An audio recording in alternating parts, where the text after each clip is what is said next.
A lot of people just slam the bars down as low as they can go, thinking that, you know, that's going to be the most aerodynamic position for them. And not only does it really affect that power output, as Damian was saying, I mean, we've seen it when we've just gone 5 mil too low, that we've suddenly lost 20 watts.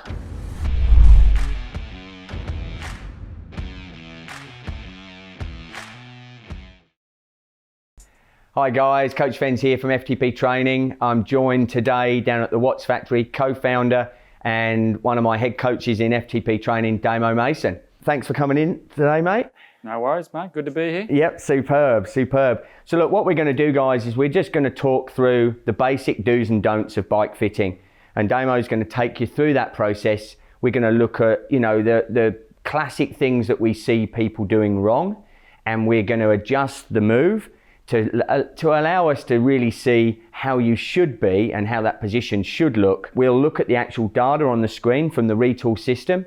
Again, we'll look at it from a perspective of what was wrong, and we'll look at it from a perspective of what angles are right. All right, and Damian, I'll let it over to you and go from there. All right, mate, thanks for that. Look, the biggest thing I see with any sort of bike fit, and in this case we're looking at a time trial setup or triathlon setup, people rely on feel.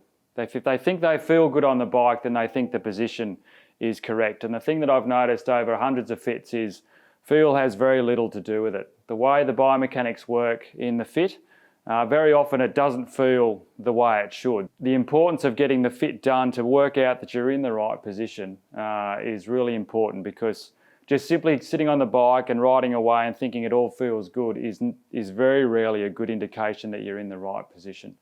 So with our time trial setup, this one's pretty important because it's a very foreign position. It's not natural at all. So when it comes to trying to get this set up correctly, if you're a UCI type rider, we're obviously governed by certain measurements and controls from the UCI. So your saddle position, your bar extension position are all controlled. So it's really important.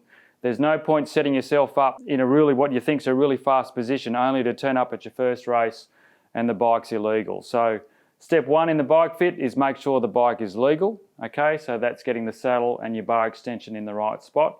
And from there, we try to work out within those restraints, can we actually make it so that the position is as powerful as we can make it, but also sustainable. It's one thing to be in a really strong position, putting out huge horsepower, but you can't hold it for long enough. Same thing with aerodynamics, and we'll have a look at some of that today. We can put Fenz into some really cranked on aerodynamics, really low back angle, but if he can't hold his power for the duration of the race, then what's the point? So what I sort of say to guys, it's not about having the most horsepower and it's not about being the most aero, it's trying to work out what's fast. So the bike fit process allows us to sort of cover most of that off. We can look at the biomechanics to make sure that from a power position, everything's in the right spot.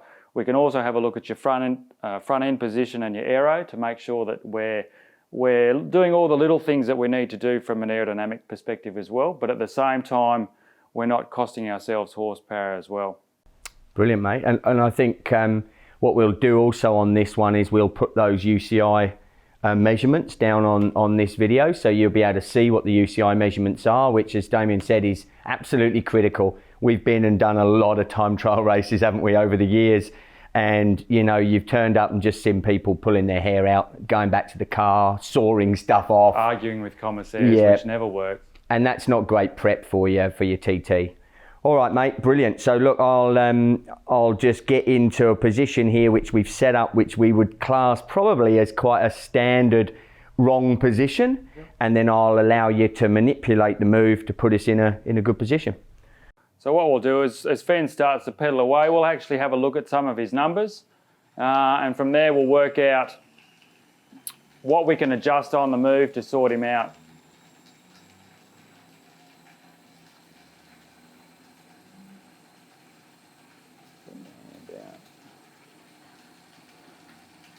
All right, so here we go. We've got Fenz pedaling away. The move system has a look at all the different angles. There's ranges that we get to work with in terms of his time trial position. So the first thing I look at is the saddle. If the saddle is wrong, everything's wrong, okay? The saddle affects every other angle on the bike. So we're looking at the saddle height and the saddle setback. On the retool system, that's his knee extension, and it's all through what we call his knee forward of foot. So that's looking at his knee over the top of his foot, setback. So the first thing I do, as I said, is I get the saddle correct. Once I know the saddle's pretty much where I want it, then I can have a look at his back angle, his other extensions, his elbows and shoulders and so on, and from there I can work out where we need to take him. Okay, so Fenz is pedaling away there. So straight off the bat, his knee extension is showing around the 37 degrees. The range for a time trial bike is 37 to 42 degrees.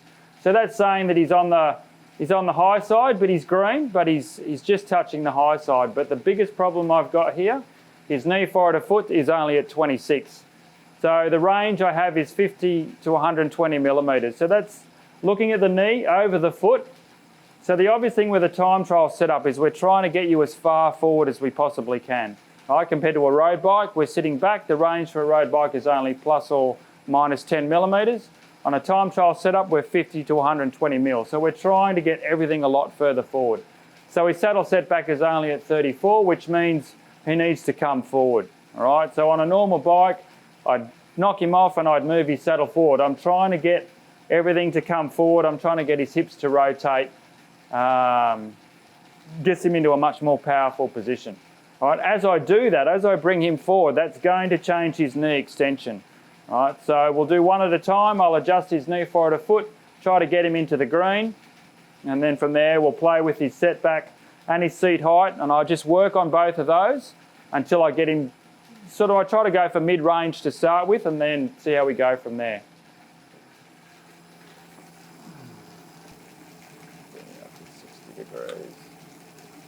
Okay, so all I've done there, because the move is fully adjustable, it's pretty easy to do. What I've effectively just simulated then is I've just brought his saddle forward. So on your bike, I would simply undo the saddle, push it forward on the rails. So I've now brought him up to 67 millimeters, so he's nicely in the green. Still got a fair bit to play with, but I also have to remember that because he's a UCI rider, I can only go so far. So that's something that we'll check later on.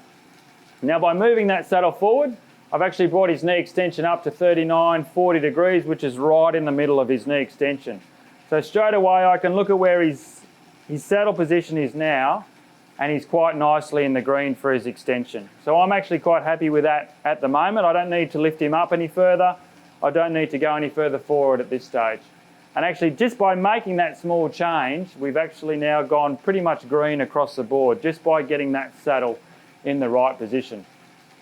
Now that I know that the saddle's correct, the next thing I want to look at is his back angle, see how that's tracking. He's currently sitting at 19 degrees. Again, that's right in the middle. Okay, so for Fenz, who I know can handle a pretty aggressive back angle, I could actually take him a little bit lower, looking for just a little bit more aerodynamics. But at the moment, he's actually sitting just under in the middle. So that's something that I discuss with the rider as to where that back angle needs to be. If you've got somebody who's a bit older, doing slightly longer time trials, you may not want to be that aggressive. For triathletes, generally the range is between 20 to 30 degrees, so they're going to typically sit a little bit higher. For young blokes and guys that are super competitive and they're doing these shorter, harder time trials, then we're trying to get them as aggressive as we can, but at the same time without costing you any horsepower.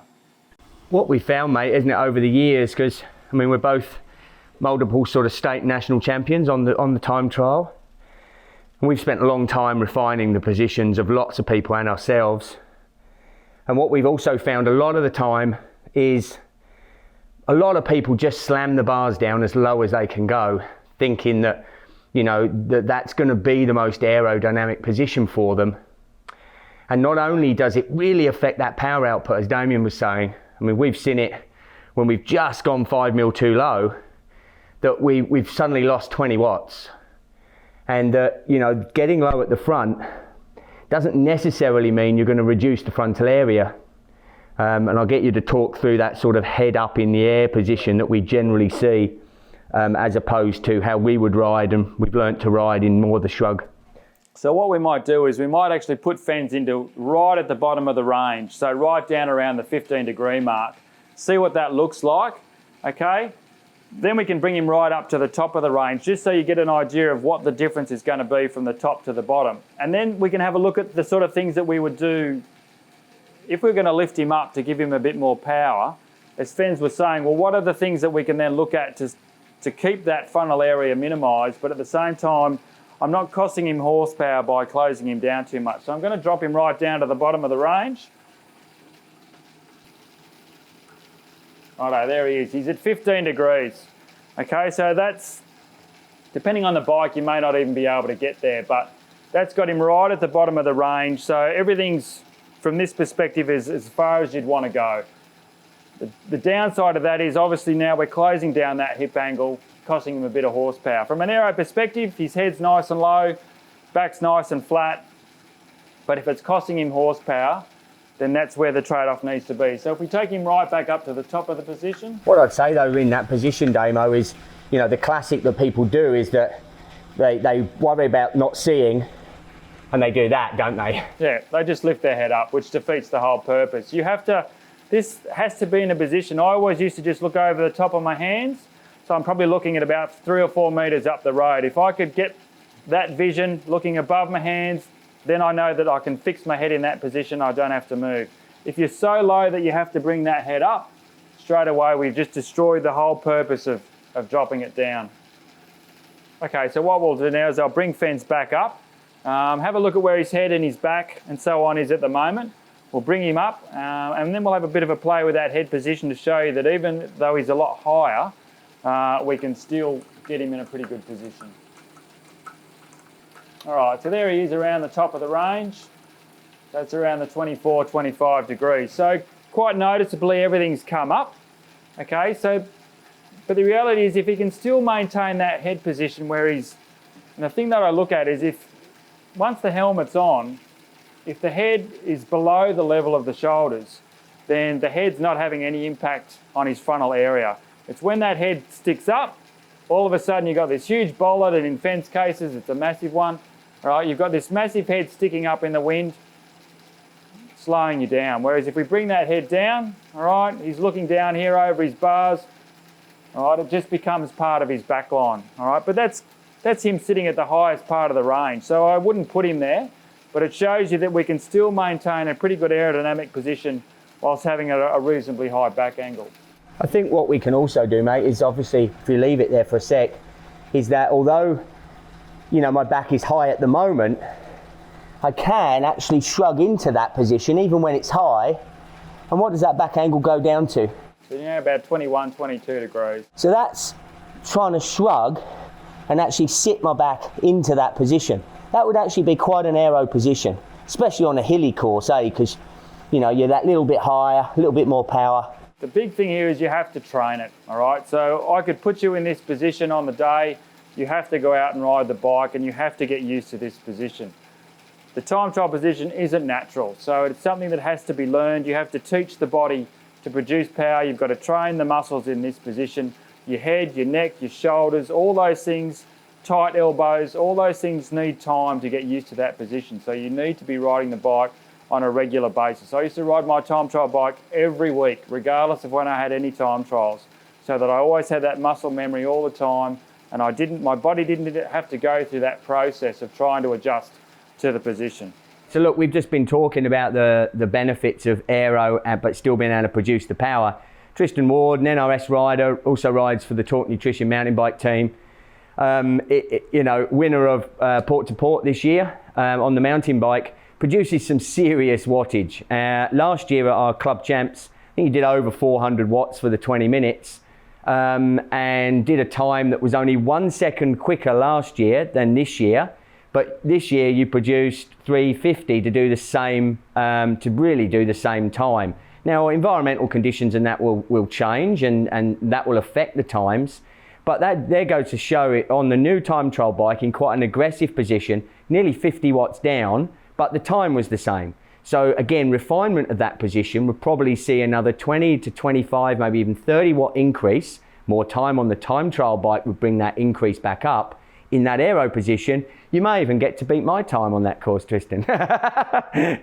All right, good stuff. So I'll leave it back over to you, Damian. All right, so what we might do is we might put Fenz in a few typical positions that we might see, too high, too low. Have a look at what that does to his numbers, but it's, you know, you might be able to then go back and have a look at your own position, do a bit of video of yourself, get a bit of a sense of am I too high, am I too low sort of thing. So just jump back down there, Fenz. So at the moment, Fenz is sitting nicely in the green. He's sitting right in the middle of the range, okay? So saddle height-wise, saddle setback, you know, he could go a little bit further forward, but until I actually check his actual seat position from a UCI perspective, we don't know that. But at the moment, he's sort of sitting nicely in the green. It's another thing to remember too as well with the saddle is where you sit on that saddle. It's one thing to move the saddle, it's another where you actually sit. So especially with a time trial setup, if the rider comes further forward on the saddle, that's going to change your extension. It's not, if you're not extending as much as you were before. Okay, so when you do the setup, you've got one of the benefits of the retool is we do it under load. So it gets the rider to sit in the correct position. If you're doing a static setup, you could sit anywhere on that seat. You know, it doesn't matter where you're going to sit. Whereas under load, pedaling the bike with a bit of power on, it's forcing you to sit in the right position. So when you're looking at this, it's always important to try to do it under load. Essentially, you're trying to simulate what it's going to be like out on the road. All right, so if I lift Fenz up a bit, too high is pretty typical. All right, so I take him right up. Most people on the bike, and I can relate to this myself, is you get a feeling if you think you should be extending. Like full extension seems to be the right thing to do when you're on a time trial bike. So unless you can really feel like you're extending, you don't think you're getting the power down. So I've whacked Fenz straight up there to about 30 degrees, and you can see straight away how his leg's not straight, but it looks like it's going quite straight. It's now affecting his ankling, his hips are starting to rock. Okay, he probably actually feels reasonably good in terms of how much he's extending, but that's going to be costing him a good 20 odd watts at least. It's just not, biomechanically, it's just not a powerful way to ride. So I'll drop him back down to where he should be. Take note of just the change in the extension of his knee as I bring him down. Righto, there he is, about 39, 38 degrees. Back down a bit more. Yep. Okay, so when you look at him, you can see that there's quite a distinct bend in that knee there. He's not overextending at all. That's where he needs to be. If we go down the other way, if we go too low, right, again, I've seen this, again, is people tend to be on the extremes. You might think that looks really weird, but I have fitted guys that have been that low before. All right? The problem there is you're not extending, getting the full extension of the muscles. So even though you're still working within the range, these muscles, the glutes, the hammies, nothing's going to its full extension. So it's, again, that's costing him horsepower again. All right, we'll bring him back up.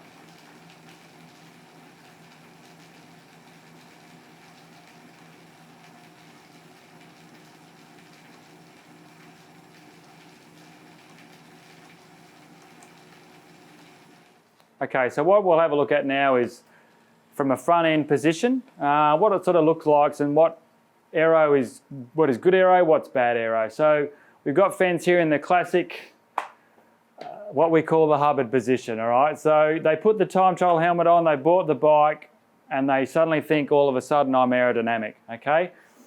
This is better than a road bike, but that's about it, okay? So from a frontal area position, anything that the wind sees is drag. Drag weighs us down, costs us time. Okay, so the idea is we need to try and reduce as much of this frontal area as we possibly can. So with the head, you can see how big this melon is, all right? That is costing him a huge amount of time in his time trial, all right? It's one thing to have the helmet on, that's good, that's better than a standard road helmet, all right? But at the same time, we really want to get this head down, all right? So what I do with my guys is I get them to almost touch down here, and then rather than just lift the head back up to see where they're going, they just pivot just a little bit, just bring that head up just a fraction, bang. He can just see over the end of his hands, okay? And as you can see straight away from where he was before, we've brought that whole helmet down to just below the level of his shoulders, all right? So his head is no longer playing a part in his frontal area position. Okay, this helmet's got quite a big tail on it. The danger of the tail is exactly that, is guys look down, they move their head around a lot. As soon as you lift that up, it's like putting a parachute up. Okay, they're looking at their power meter down in front of their bars. Okay, so if you have one of these helmets that has the tail, then you have to be really strict on what you do with your head. All right, we want to hold it in that position. They're designed to sit flat on the back. All right, if I quickly spin him around,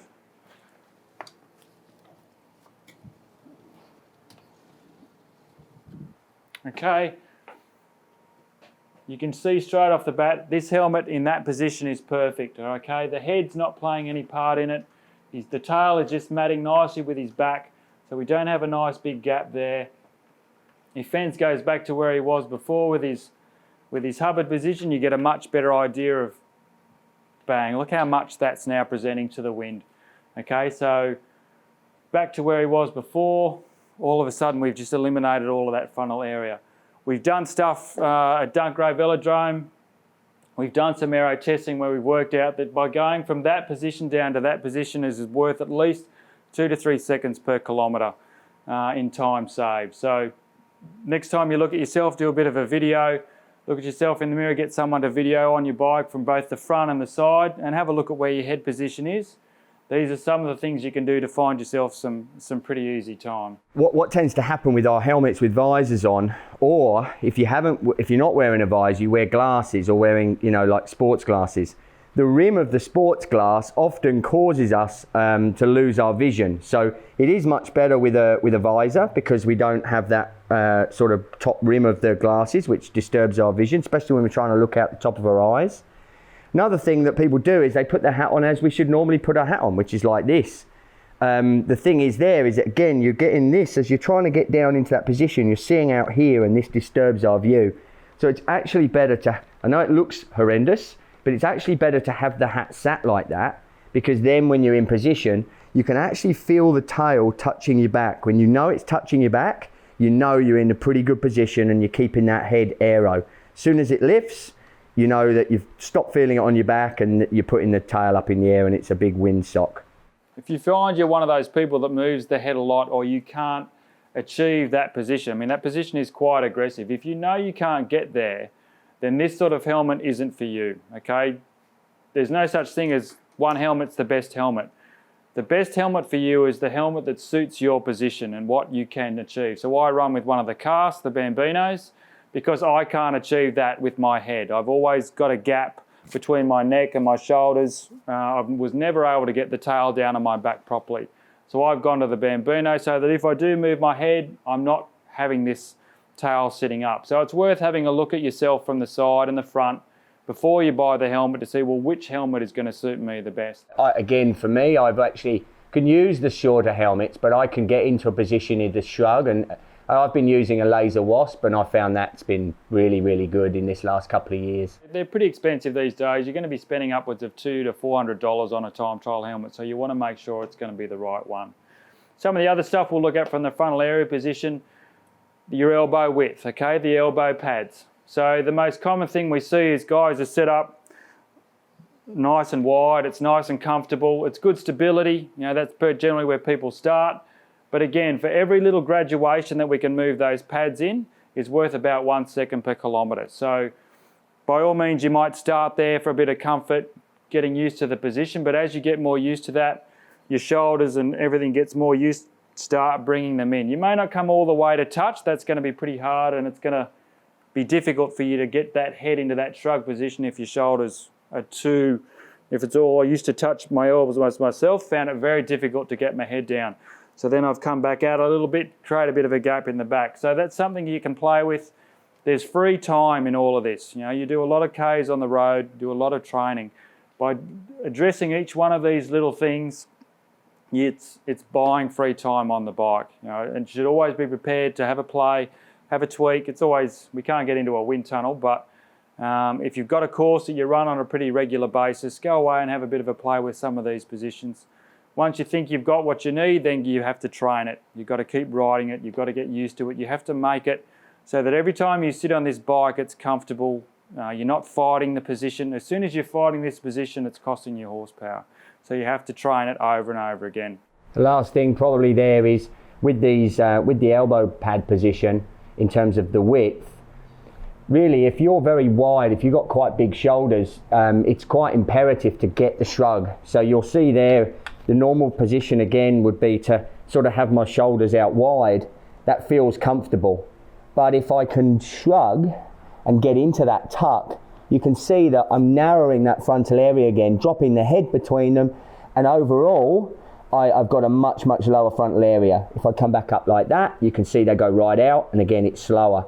That takes time to practice, it really does. So, but it is, again, free speed, free time off your time trial course time. So definitely, as Damo said, you need to practice these things. You need to be able to hold these positions for a long period of time.